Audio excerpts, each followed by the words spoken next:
Thomas vit à Clapier. Tous les jours depuis 10 ans, c'est à vélo qu'il se rend au travail.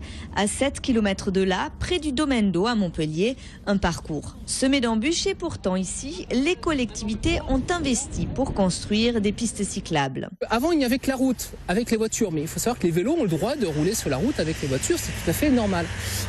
Il n'empêche que c'était un bel espoir de voir construire ces aménagements. Et finalement, c'était construit d'une manière très étrange, vous voyez, avec ses angles droits, avec ses poteaux placés exactement aux endroits où on va tourner, les visibilités cachées, des zigzags, des talus qu'il faut monter, descendre de façon complètement artificielle, vu qu'il n'existait pas avant.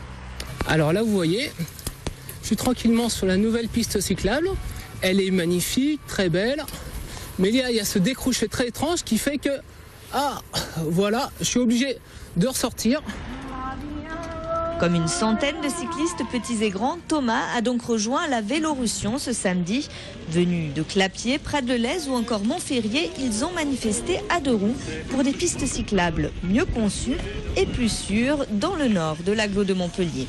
Je crois qu'il y a une demande de pistes cyclables sécurisées pour se déplacer, pas que pour faire un petit peu de vélo le week-end, mais pour se rendre à Montpellier en vélo, pour venir avec nos enfants à la médiathèque de Clapier par exemple.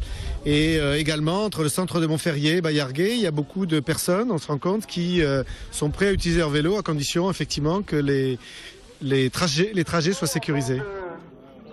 C'est donc le message que veut faire passer cette Vélorussion. Le vélo n'est pas seulement un loisir, c'est avant tout un moyen de transport.